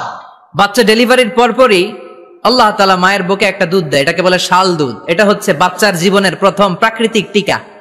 সুবহানাল্লাহ কয় না? সুবহানাল্লাহ। এটা বেবির জীবনে ন্যাচারাল প্রাকৃতিক টিকা, প্রতিষেধক আল্লাহ দিয়ে দিয়েছে। আপনার বাচ্চাকে টিকা দিন, স্লোগান আছে না? 5টা 7টা টিকা দেয়া লাগে। প্রথম টিকাটা আল্লাহ নিজেই ফ্রি দিয়ে দিছে, এটা শাল দুধের ভেতরে পাওয়া যায়। এজন্য বাচ্চাকে শাল দুধ খাওয়াতে হবে, তার ব্রেনের গ্রোথ হবে, সে শক্তিশালী হবে, সে দেশপ্রেমিক হবে, সে আল্লাহওয়ালা হবে। চিল্লা এখন ঠিক কিনা? যে মায়েরা বাচ্চারে দুধ খাওয়ায় ওই বাচ্চারা মায়েরে ভালোবাসে বেশি, আর যেই মা গুলো বাচ্চারে দুধ না খাওয়ায় আর ডানু খাওয়ায়, আর কি কি আছে, হরলিক্স আর সিরালেক, কমপ্লেন, যারা এগুলো খাওয়াবে, ডানু খাওয়াবে, যারা ল্যাকটোজেন খাওয়ায়, যারা বুকের দুধ খাওয়াতে চায় না কোনো কারণ ছাড়া, 2 বছর বাচ্চারে দুধ দিতে চায় না, এই বাচ্চাগুলো বড় হলে ওই মারে বৃদ্ধাশ্রমে দিয়ে আসবে। কথা কন, কথা কন। এজন্য মায়েরা, বোনেরা, সন্তান হলেই তাকে বুকের দুধ দিয়ে আল্লাহর পক্ষ থেকে যে টিকাটা, এই টিকাটা পেটের ভেতরে ঢুকাই দিতে হবে। চিল্লা এখন ঠিক কিনা? এটা হচ্ছে ন্যাচারাল টিকা। এজন্য আল্লাহ বললেন ইয়াসিন ওয়াল কোরআনিল হাকিম, ইয়াসিন বিজ্ঞানময় কোরআনের শপথ। কোরআনের মধ্যে বিজ্ঞান আছে না নাই? অভাব নাই। কয়টা শুনবেন? আল্লাহ কসমোলজির কথা বলেছে, অ্যাস্ট্রোলজি কথা। কসমোলজি হচ্ছে সৃষ্টি তত্ত্ব। কসমোলজি কি? সবাই বলেন কসমোলজি কি? আল্লাহ বললেন আওয়ালাম ইয়ারাল্লাযীনা কাফারু আন্নাস সামাওয়াতি ওয়াল আরদা কানাতা রাতকান ফাফাতাকনাহুমা। কাফেররা কি দেখে না মহাবিশ্বের সবকিছু একসাথে মিলে ঝিলে ছিল, বিশাল এক বিস্ফোরণের মাধ্যমে আমি মহাবিশ্ব তৈরি করেছি। সুবহানাল্লাহ। আদিতে, শুরুতে কিন্তু সব আকাশ, বাতাস, জমিন, চন্দ্র, সূর্য, নক্ষত্র, গ্রহ, নীহারিকা পুঞ্জ, গ্যালাক্সি, ব্ল্যাক হোল সবকিছু মিলেমিশে একসাথে ছিল। এটার ঘনত্ব ছিল খুব বেশি। মহাবিশ্বের সবকিছু ছিল একটা বিন্দু। এটাকে বিজ্ঞানীরা নাম দিয়েছে দ্য সিঙ্গুলারিটি, মহা একত্ব। এরপর একটা প্রচন্ড বিস্ফোরণের মধ্য দিয়ে মহাবিশ্ব সৃষ্টি হয়েছে। এটার ওরা নাম দিয়েছে বিগ ব্যাং থিওরি। কি নাম? স্টিফেন হকিং মারা গেছে না, সবচেয়ে বড় পদার্থবিজ্ঞানী ছিল। সে একটা বই লিখেছে, from the brief history of time, a brief history of time from big bang two black hole. সেখানে সে প্রমাণ করেছে কোরআনের এই আয়াত, কানাতা রাতকান, মহাবিশ্বের সবকিছু একটা বিন্দু ছিল। চাঁদ, সূর্য, গ্রহ, তারা সবকি ছিল। কথা বলেন, সবাই বলেন, একটা মাত্র বিন্দু ছিল। আল্লাহ বলেন, don't the disbeliever observe that the heavens and earth were joined together, then I separated with a gigantic sound, explosion. সব একসাথে ছিল, চাঁদ, তারা, আকাশ, নদী, নালা সব একসাথে। তারপরে একটা বিকট বিস্ফোরণের মধ্য দিয়ে পৃথিবী হয়েছে, চাঁদ হয়েছে, চন্দ্র হয়েছে, সূর্য হয়েছে, মহাবিশ্বের সবকিছু এই মহাবিস্ফোরণের মধ্য দিয়ে হয়েছে। চিৎকার করে পড়েন আল্লাহু আকবার। এই যে ছোট্ট পৃথিবীতে আমরা বসে আছি, এই পৃথিবীর চেয়ে সূর্য 13 লক্ষ গুণ বড়। চিল্লায় পড়েন আল্লাহু আকবার। এটা কি বাড়ির কাছের কথা? 13 লক্ষ গুণ বড়, কল্পনা করা যায়? তার মানে কি সূর্যই সবচেয়ে বড়? না, সূর্যের চেয়ে অনেক বড় বড় তারা আছে। ব্যাটেল জিউস নামে একটা তারা আছে মহাকাশে, যেটা যে সূর্য পৃথিবীর চেয়ে 13 লক্ষ গুণ বড়। এই ব্যাটেল জিউস তারা সূর্যের চেয়ে 33 কোটি গুণ বড়। এই ব্যাটেল জিউস তারাটাই কি সবচেয়ে বড়? না, এর চেয়েও কত বড় তারা যা আছে কোনো হিসাব নাই। এরকম বিশাল বিশাল তারা ঘুরতে ঘুরতে মাওয়াকিউন নুজুম, ব্ল্যাক হোল নামে একটা রেঞ্জ আছে। এই রেঞ্জের মধ্যে যদি ঢুকে যায়, ছোট্ট বাচ্চার মুখে চকলেট দিলে বাচ্চা যেমনি চকলেট চুষে খেয়ে ফেলে, এই বিশাল বিশাল তারাগুলো ব্ল্যাক হোলের মধ্যে ঢুকলে এক মুহূর্তের মধ্যে নিঃশেষ হয়ে যায়। চিল্লায় পড়েন আল্লাহু আকবার। এজন্য আল্লাহ বললেন, ফালা উকসিমু বিমাওয়াকিউন নুজুম, এই তারকা নিঃশেষ হওয়ার যে জায়গাটা, এই জায়গার কসম আমি কোরআনের মধ্যে খেলাম। এই ব্ল্যাক হোলের রেঞ্জের ভেতরে তারা আসলে মুহূর্তের মধ্যে নিঃশেষ বানিয়ে দেয় কে? একটা তারার চেয়ে আরেকটা তারা বড়। এরকম 1000 কোটি তারা মিলে আমাদের গ্যালাক্সি। এই গ্যালাক্সির নাম হচ্ছে মিল্কি ওয়ে। কি নাম? আমাদের গ্যালাক্সির নাম কি? সবাই বলেন তো।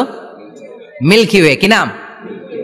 এরকম একটা গ্যালাক্সি না, লক্ষ কোটি গ্যালাক্সি আছে। আমাদের গ্যালাক্সির পরে সবচেয়ে কাছের গ্যালাক্সির নাম অ্যান্ড্রোমেডা। কি নাম? এই অ্যান্ড্রোমেডা গ্যালাক্সি আমাদের গ্যালাক্সি থেকে 2.5 মিলিয়ন লাইট ইয়ার দূরে, মানে 25 লক্ষ লাইট ইয়ার। সুবহানাল্লাহ কইবেন না?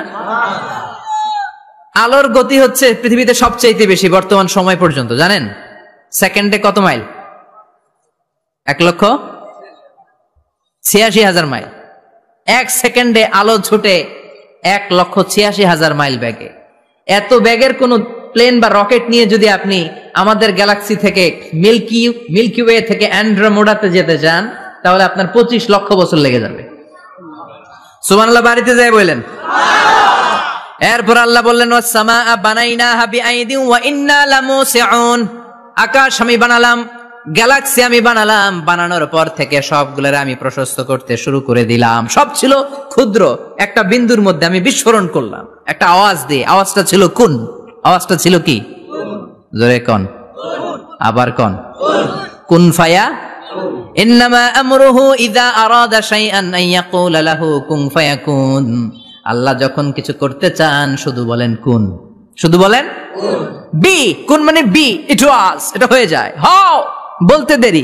এই মহাবিস্ফোরণের নেপথ্যে যে শব্দটা ছিল সেটা ছিল কুন। সেটা ছিল কি? আল্লাহ কুন বলতে দেরি, মুহূর্তের মধ্যে বিগ ব্যাং, বিশাল এক্সপ্লোশন, তারপর থেকে মহাবিশ্ব ছড়াচ্ছে। আল্লাহ বলছেন এই কোরআনের ভেতরে বলে দিয়েছেন ওয়া ইন্না লামুসিউন, আমি এই মহাবিশ্বকে, এই গোটা ইউনিভার্সকে আমি প্রতিনিয়ত সম্প্রসারিত করছি। প্রতিনিয়ত এটা বড় হচ্ছে, সম্প্রসারিত হচ্ছে। চিল্লায় বলেন আল্লাহু আকবার। আজ থেকে মাত্র 20 বছর আগে এটা তারা আবিষ্কার করেছে। এই 1998 সালে তারা আবিষ্কার করেছে সুপারনোভা কসমোলজি প্রজেক্ট। এই সুপারনোভা কসমোলজি প্রজেক্টে তারা এই সিদ্ধান্তে এসেছে যে মহাবিশ্ব কুন নামক এক বিস্ফোরণের পর থেকে যে সম্প্রসারিত হচ্ছে, আজ পর্যন্ত এটা শুধু বাড়ছে আর বাড়ছে, অ্যাক্সেলারেটিং হচ্ছে, এক্সপান্ডিং হচ্ছে, এটা কমছে না। কিয়ামত পর্যন্ত এটা বাড়তেই থাকবে। চিৎকার করে পড়েন আল্লাহু আকবার।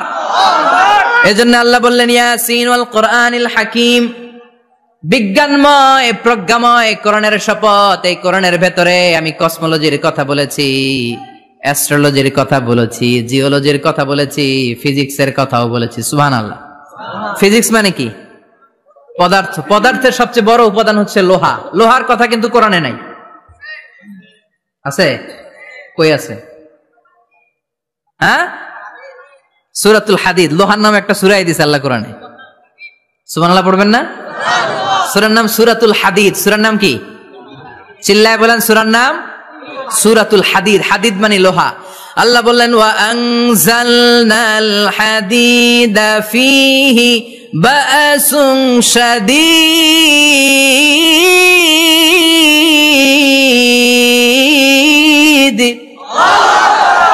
ওয়া আনজালনাল হাদিদ ফীহি বা'সুন শাদীদ, আমি লোহা নাজিল করলাম আর লোহার ভেতরে আমি ভয়ঙ্কর শক্তি ঢুকাইয়া দিলাম। সুবহানাল্লাহ। ফিহি মানাফিউ লিন-নাস, লোহার ভেতরে মানুষের জন্য অনেক কল্যাণ আছে। সুবহানাল্লাহ। লোহা ছাড়া পৃথিবীতে কিছু হয়? আংটি বানাতে লোহার দরকার আছে না নাই? ঘড়ি বানাতে, গাড়ি বানাতে, বাড়ি বানাতে, মোবাইল বানাতে, হেলিকপ্টার, প্লেন, রকেট, মাইকের স্ট্যান্ড। সুবহানাল্লাহ কোন?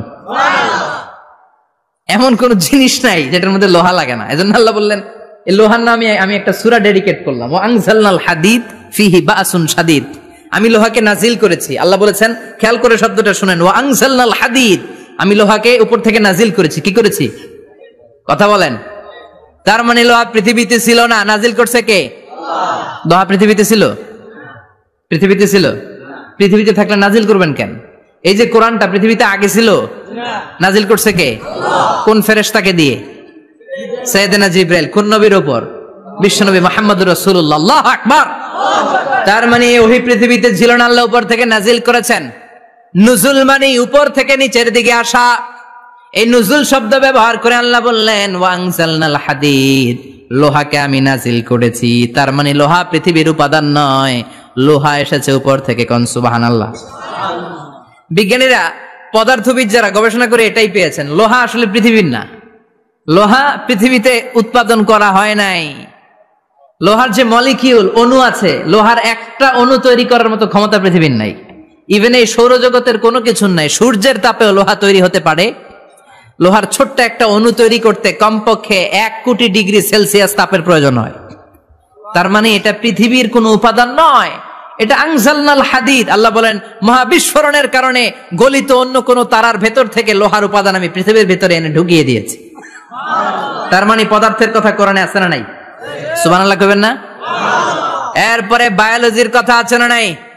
বায়োলজিক্যাল অ্যাসপেক্ট অফ মাউন্টেন্স, কেমন করে পাহাড়ি রেঞ্জ তৈরি হলো, আছে না নাই? ওয়াজআলনাল জিবালা আওতাদা, পাহাড়কে আমি পেরেক মেরে দিয়েছি। অমিয়া কাঠের ভেতরে যখন পেরেক মারেন, পেরেকের বেশিরভাগ অংশ কাঠের ভেতরে ঢুকে যায়, উপরে দেখা যায় সামান্য, ঠিক কিনা? তো লোহা যদি আল্লাহ পেরেক মারেন, উপরে যা দেখা যায় এটা সামান্য, আসল পাহাড় তো মাটির নিচে। সুবহানাল্লাহ কইবেন না?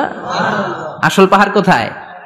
পেরেক যদি কাঠের মধ্যে ঢুকিয়ে দেন, পুরো পেরেকটা কাঠে ঢুকে যায় না, উপরে দেখা যায় কদ্দুর? সামান্য।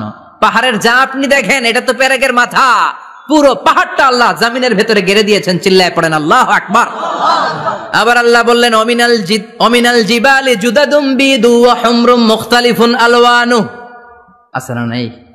ওয়া গারাবিবু সুদ, আল্লাহ বলেন নানা রঙের পাহাড় পর্বত মহাবিশ্বে আমি তৈরি করেছি। কোন পাহাড় হচ্ছে রক্তিম বর্ণের, কোন পাহাড়কে বানিয়েছি আমি কৃষ্ণ বর্ণের, কোন পাহাড়কে বানিয়েছি আমি শুভ্র বর্ণের, কোন পাহাড়ের রং কালো, কোনটা সাদা, কোনটা নীল, আছে না নাই?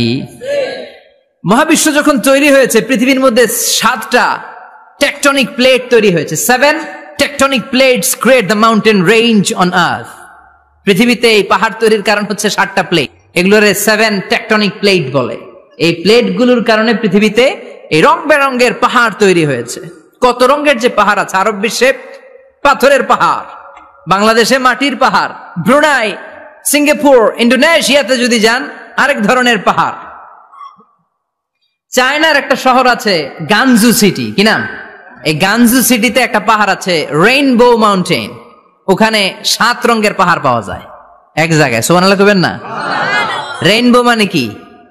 রংধনু। রংধনুর কয় রং? কথা কন। ছোটবেলা আমরা মুখস্থ রাখতাম বেনিয়া সহকলা, বেতে বেগুনি, নিতে নীল, আতে আসমানি, শতে সাদা, হতে হলুদ, কতে কালো, লাতে লাল। সুবহানাল্লাহ নাই? মনে রাখার কি অসাধারণ পদ্ধতি।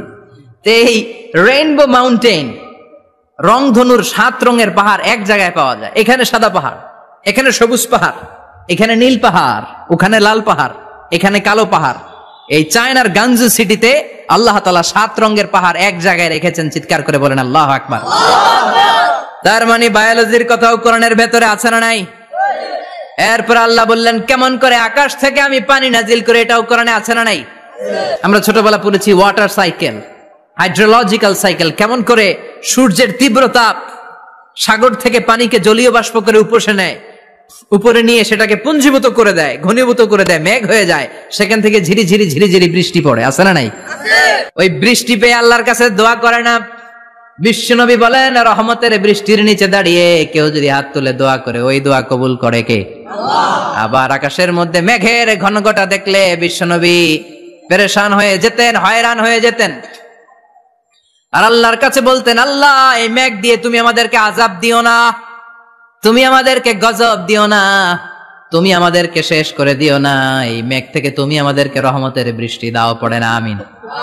বৃষ্টি দেখলে বিষ্ণু বলতেন আল্লাহুম্মা সাইয়িবান নাফিআ, ইয়া গাউসু আগিসনা গাউসান মুগীসান মারিআন মারিআন নাফিআন গায়রা দার আজিলান গায়রা আজিল। হে আল্লাহ এই বৃষ্টি থেকে তুমি ঠান্ডা রহমতের পানি দাও। কি দাও?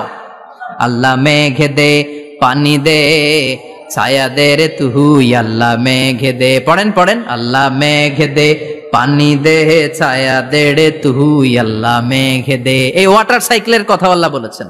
আলম তারা আন্নাল্লাহ ইউসজি সাহাবান, কাফের নাস্তিক যেগুলো সমাজের আবর্জনা খড়কুটা, ওরা কি দেখে না কেমন করে আমি বাতাসকে জলীয় বাষ্প করে আকাশে তুলি, বায়ুমণ্ডলে নিয়ে যাই, সুম্মা ইউআল্লিফু বাইনাহুম, জলীয় বাষ্পগুলারে তখন আমি ঘনীভূত করি, সুম্মা ইয়াজআলুহু রুকামান, এরপরে আমি মেঘে পরিণত করি, ফাতারাল ওয়াদকা ইয়াখরুজু মিন খিলালিহি, তারপর মেঘের ভেতরে থেকে ঝিরি ঝিরি ঝিরি ঝিরি বৃষ্টি নাজিল করে কে?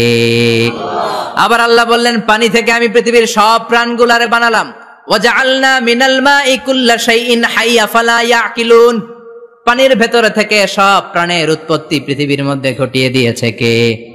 বিজ্ঞানীরা স্বীকার করেছে পৃথিবীতে যত প্রাণ পাওয়া যায়, যত প্রাণের ব্লুপ্রিন্ট পাওয়া যায় সব এসেছে পানি থেকে। চিৎকার করে বলেন কোত্থেকে?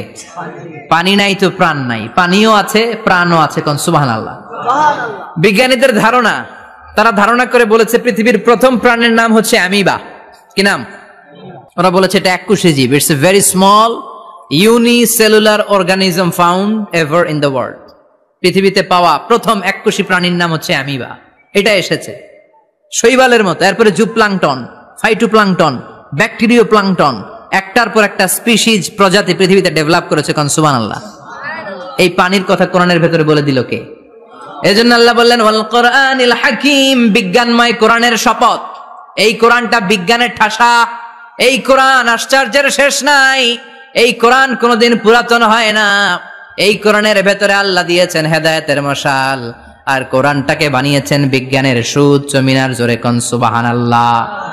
ফিজিক্স পেলাম, ওয়াটার সাইকেল পেলাম, এবার পাতালপুরীর কথার দরকার আছে না নাই? পৃথিবীর একেবারে গভীরতম গভীরে কি আছে এটা কিন্তু কোরআনে নাই, আছে। পৃথিবীর মাঝখানে যে উত্তপ্ত লাভা আর আগুন, এটা আপনারা জানেন? পৃথিবীর উপর দিয়ে আমরা ঠান্ডা পৃথিবীতে ঘুরে বেড়াই, কিন্তু এর ভিতরে কিন্তু আগুন, লাভা। আল্লাহ কোরআনের মধ্যে ফুটন্ত টকবগে সাগরের কসম খেয়েছেন।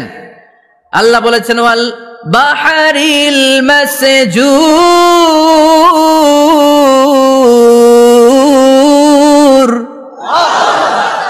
আমি কোরআনের ভেতরে ফুটন্ত টকবগে সাগরের পানির কসম খেলাম। পড়েন সুবহানাল্লাহ। সাগরের পানির, ফুটন্ত টকবগে সাগরের পানির কসম। সাগরের পানি আবার ফুটন্ত হয় কি করে? পানি কি হয়? ঠান্ডা। পানি কি? কথা বলেন। আল্লাহ পৃথিবীর ভেতরকার কথা চিন্তা করে বলেছেন ওয়াল বাহরিল মাসজুর। ইউনাইটেড স্টেটস অফ আমেরিকার নেভাল একাডেমির সায়েন্টিস্টরা এই আয়াতের উপর রিসার্চ করেছে যে সাগরের ভেতরে আবার, এই ঠান্ডা পানির ভেতরে আবার উত্তপ্ত আগুনের লাভা আসলো কোত্থেকে। রিসার্চ করার জন্য তারা সাগরের ভেতরে পাইপ ঢুকিয়েছে। পাইপ ঢুকাতে ঢুকাতে অনেকগুলো লেয়ার তারা পার করেছে। রূপান্তর শিলার স্তর, পাললিক শিলার স্তর, আগ্নেয়গিরির শিলার স্তর, মার্বেল পাথরের অনেকগুলো শিলার স্তর পেরিয়ে যাওয়ার পরে তারা পাইপ ঢুকানোর পরে দেখতে পেয়েছে পাইপগুলো গলে যায়। পাইপগুলো কি হয়? তার মানে ভিতরে কি আছে? জাপানে কিছু জিওলজিস্ট, ভূতত্ত্ববিদ, তারা গবেষণা করে পৃথিবীর এক মাথা থেকে আরেক মাথায় যেতে চাচ্ছে, মানে প্রতিপাদ স্থান। বাংলাদেশের এখান থেকে ছিদ্র করলে আপনি দক্ষিণ আমেরিকার চিলির সান্টিয়াগোতে যেয়ে উঠবেন। কথা বুঝতে পেরেছেন? তার মানে বাংলাদেশের প্রতিপাদ স্থান হচ্ছে দক্ষিণ সাউথ আমেরিকার চিলির সান্টিয়াগো। আবার ইন্ডিয়া থেকে ছিদ্র করতে করতে পৃথিবীর আরেক মাথা দিয়ে উঠবেন। সুবহানাল্লাহ বলেন। এটা তারা শুরু করেছে কিন্তু এখনো সফল হয় নাই। ইউএস এর নেভাল একাডেমির সায়েন্টিস্টরা পাইপ ঢুকাতে ঢুকাতে দেখে একটা পর্যায় শেষে পাইপ আর ঢুকানো যায় না, পাইপগুলো পৃথিবীর ভেতরে যেতে যেতে গলে গলে পানি হয়ে যায়। সুবহানাল্লাহ কইবেন না? এই রিসার্চ প্রজেক্টের যিনি চিফ, উনি বললেন bring the water proof pipe from America. America থেকে ওয়াটার প্রুফ পাইপ নিয়ে আস। আমার এমন পাইপ লাগবে গবেষণা করার জন্য যে পাইপ আগুনে জ্বলে না। ওয়াটার প্রুফের মধ্যে আগুন লাগালে আগুন ধরবে? বুলেট প্রুফে বুলেট মারলে বুলেট ঢুকবে? তো আমেরিকা থেকে ফায়ার প্রুফের পাইপ নিয়ে আসা হলো। নেভাল একাডেমির চিফ সায়েন্টিস্ট পাইপ ঢুকাতে আরম্ভ করলেন। ঢুকাতে ঢুকাতে পৃথিবীতে কিন্তু অনেকগুলো স্তর আছে। এই যে বালু মাটি, সব কিন্তু বালু মাটি নয়। আপনি খুঁড়তে খুঁড়তে পেয়ে যাবেন পাললিক শিলা, এরপরে রূপান্তরিত শিলা, এরপরে মার্বেল পাথরের শিলা, এরপরে শুরু হবে গরম আগ্নেয়গিরির শিলা। ওই শিলার ভেতরে এমন আগুন আল্লাহ রেখেছে, ওই নেভাল একাডেমির সায়েন্টিস্টরা ফায়ার প্রুফের পাইপ ঢুকাতে ঢুকাতে একটা লেভেল যাওয়ার পরে দেখে যে ফায়ার প্রুফের পাইপও গলে গলে মুহূর্তে পানি হয়ে যায়। তার মানে ভেতরে এমন আগুন আল্লাহ রেখেছে, ওই আগুনের তুলনা এই পৃথিবীর আগুনের মতো নয়। ওই আগুনটাই জাহান্নামের আগুন। আবার বিজ্ঞানীরা গবেষণা করে ওই আগুনের মধ্যে মানুষের চিৎকার শুনেছে। এজন্য হাদিসে এসেছে আল্লাহর ওলিরা, মুমিন বান্দারা মারা গেলে তাদের রূহগুলো আকাশে চলে যায়, ইল্লিনে চলে যায়। আর কাফের মুশরিক আর নাস্তিক গুলো মারা গেলে তাদের আত্মাগুলো পৃথিবীর মাঝখানে সিজ্জিনে চলে যায়। ওই সিজ্জিনের ভেতরে আগুন আছে না নাই? চিল্লায় বলেন। তার মানে পাতালপুরীর কথাও আছে, সাগরের কথাও আছে, আকাশের কথাও আছে। কেমন করে দুনিয়াতে আমরা আসলাম সেটাও আছে। এমব্রয়োলজি, ভ্রূণ তত্ত্বের কথা কোরআনে আছে না নাই? পৃথিবীতে আল্লাহ কয়েক সিস্টেমে মানুষ বানালেন। সৈয়দনা আদমকে বানালেন, মাও নাই বাবাও নাই। সৈয়দনা আদম আলাইহিস সালামের বাবার নাম কি? মায়ের নাম কি? মাও নাই বাবাও নাই। আবার সৈয়দনা ঈসা আলাইহিস সালামকে আল্লাহ তৈরি করলেন, শুধু মা আছে বাবা নাই। আবার আমাদের সবাইকে আল্লাহ বানালেন, মাও আছে বাবাও আছে, ঠিক কিনা? এরপরে ছোট্ট এক ফোঁটা নাপাক থেকে আল্লাহ আমাদেরকে বানালেন। এই এক ফোঁটা বীর্যের মধ্যে যে প্রাণ আছে এটা দুজন বিজ্ঞানী আবিষ্কার করেছে। লিয়েন হুক মাইক্রোস্কোপ যন্ত্র দিয়ে তারা বীর্যের মধ্যে স্পার্ম ড্রপের মধ্যে গবেষণা করে পেয়েছে যে ওখানে কি যেন নড়ে, ওই এক ফোঁটা ড্রপের মধ্যে কি যেন নড়ে।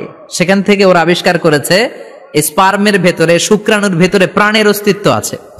এক ফোঁটা স্পার্মে, এক ফোঁটা বীর্যের মধ্যে 20 কোটি যদি শুক্রাণু না থাকে, ওই স্পার্ম থেকে আল্লাহ বেবি দেয় না, সন্তান দেয় না। সুবহানাল্লাহ কোন। এজন্য আল্লাহ বললেন হাল আতা আলাল ইনসানি হিনুম মিনাদ দাহরি লাম ইয়াকুন শাইআম মাযকুরা। ও মানুষ, কেন এত অহংকার করো? নজর করে তোমার জীবনের শুরুটার দিকে একটু তাকাও। কি ঝিলা তুমি? এক ফোঁটা নাপাক পানি, একটা স্পার্ম ড্রপ থেকে এসেছো। ইয়াখরুজু মিন বাইনিস সুলবি ওয়াত তারায়েব, বাবার পৃষ্ঠদেশ থেকে মায়ের গর্ভদেশের মধ্যে তোমাকে নিয়ে গেল কে? সেখান থেকে ফি যুলুমাতিন সালাস, 3টা প্যাকেট দিয়ে মায়ের পেটের মধ্যে তোমাকে প্রিজার্ভ করলো কে? আল্লাহ প্রত্যেকটা স্টেজ কোরআনে বলে দিয়েছেন। ফি যুলুমাতিন সালাস, 3টা অন্ধকার প্রকোষ্ঠে আল্লাহ আমাদেরকে প্রিজার্ভ করেছেন। মায়ের ভুলের একটা প্যাকেট, মায়ের জরায়ুর একটা প্যাকেট, আবার মায়ের পেটের একটা প্যাকেট। ওই প্যাকেটের ভিতরে পৃথিবীর কোন কবিরাজের কবিরাজি কাজে লাগছে? ডাক্তারের ডাক্তারি কোন কবিরাজ আম করে খাওয়াইছে? চিল্লায় বলেন তিনি কে? আল্লাহ। এরপর আল্লাহ বললেন ফি যুলুমাতিন সালাস, ওটা অন্ধকার ছিল। যেই টেম্পারেচারে রাখলে তুমি সুস্থ থাকবা, যেই টেম্পারেচারে রাখলে তুমি আস্তে আস্তে বড় হতে পারবা, সেখানে আমি রাখলাম। সেখান থেকে আমরা হয়ে গেলাম জিমেট, সেখান থেকে জাইগট, তারপরে ইমব্রয়ো, তারপরে ফেইটাস, ল্যাটার স্টেজ। প্রথমে ছিলাম ইনিশিয়াল স্টেজ, তারপরে ল্যাটার স্টেজ, আমরা বড় হতে লাগলাম। আল্লাহ আমাদেরকে হার্ট দিলেন, সিস্টনিক ডায়াস্টনিক, অলিন্দ নিলয় শুরু হয়ে গেল। রুহুর ফুৎকার আমাদের হৃদয়ে ভরে দিল কে? আল্লাহ আমাদেরকে স্কেলিটন দিলেন, কঙ্কাল, স্পাইনাল কর্ড দিলেন, আমাদের স্কাল দিলেন, মাথার খুলি দিলেন, লাঞ্চ দিলেন, ফুসফুস দিলেন, গল ব্লাডার দিলেন। যেখানে যেটা ঠিক যেমন ভাবে দেয়া দরকার মায়ের পেটে থাকতেই সেটা দিয়ে দিয়েছে কে? আল্লাহ। এরপর 8 মাস আমরা মায়ের পেটে মারে কষ্ট দিলাম। ওই মুহূর্তে আমার মা আমার জন্য যতটা কষ্ট করেছে পৃথিবীর কেউ ওই খবর রাখে না। তোরে কোন ঠিক কিনা? বোঝা হয়ে গিয়েছিলাম, একটা বস্তা। আমরা প্রত্যেকে মায়ের পেটে ছিলাম একটা কি? এই বস্তা নিয়ে আমার মা খেতে যেত, ঘুমাতে যেত। এই বস্তাটা পেটে করে আমার মা রান্নাঘরে রান্না করত, একদিনও রান্না বন্ধ হয় নাই। এই বস্তাটা নিয়ে আমার মা টয়লেটে যেয়ে বসতে পারতো না। 8 মাস এরকম কষ্ট করেছে। এজন্য মায়ের মনে কষ্ট দিলে আল্লাহর আরশ কেঁপে যায়। মায়ের কাছ থেকে দোয়া নেওয়ার দরকার আছে না নাই? মায়ের মনে কষ্ট দিবেন? মায়ের সাথে বেয়াদবি করবা কেউ? মায়ের থেকে দোয়া নেওয়ার দরকার আছে না নাই? মা যার নাই সে জানে মা না থাকার কি জ্বালা। চিল্লা এখন ঠিক কিনা? এজন্য এই মায়ের জন্য দোয়া করার দরকার আছে না নাই? আল্লাহ বললেন 8 মাস 9 মাস মায়ের পেটের ভেতরে ছিলা, তারপরে দুনিয়ার বুকে তোমারে আনলো কে? ছোট্ট নাপাক ছিলাম, এই ছোট্ট এক ফোঁটা পানি থেকে আমাদেরকে বড় করছে কে? আল্লাহ। তার মানে এমব্রয়োলজি, ভ্রূণ তত্ত্বের কথা কোরআনের ভেতরে আছে না নাই? সে আল্লাহ বললেন ইয়াসিন ওয়াল কুরআনিল হাকীম ইন্নাকা লামিনাল মুরসালিন আলা সিরাতিম মুস্তাকিম। সুবহানাল্লাহ পড়েন। আল্লাহ বললেন ইয়াসিন, এরপরে বললেন আল কোরআনিল হাকিম, প্রজ্ঞাময় কোরআনের শপথ। বিশাল একটা শপথ কেটে আল্লাহ বললেন ইন্নাকা লামিনাল মুরসালিন আলা সিরাতিম মুস্তাকিম। ইন্নাকা লামিনাল মুরসালিন, অবশ্যই অবশ্যই নবী হে আপনি রাসূলদের অন্তর্ভুক্ত। চিল্লা এখন সুবহানাল্লাহ। তিনি যে রাসূল এটার সার্টিফিকেট এই আয়াতে দিয়েছে কে? এরপর আল্লাহ বললেন আলা সিরাতিম মুস্তাকিম, ও নবী আপনি সিরাতুল মুস্তাকিমের উপর আছেন। যেই দোয়াটা প্রতিটা নামাজের মধ্যে প্রতিদিন প্রত্যেক রাকাতে সূরা ফাতিহাতে আমরা পড়ি, ইহদিনাস সিরাতাল মুস্তাকিম। O Allah, show us the right path, show us the correct path. আপনি আমাদেরকে সোজা পথ দেখান। আল্লাহ এখানে সার্টিফিকেট দিলেন, নবী গো লক্ষাধিক পয়গম্বর যে আমি পেয়েছি তাদের শ্রেষ্ঠতম রাসূল করে আমি আপনাকে প্রেরণ করেছি, আর হেদায়েতের সুউচ্চ মশাল দিয়ে আমি আপনাকে সিরাতুল মুস্তাকিমের উপর রেখেছি। চিল্লায় পড়েন আল্লাহু আকবার। এই জন্য বিজ্ঞানময় কোরআনের সাথে নিজেদের সম্পর্ক বাড়ানোর দরকার আছে না নাই?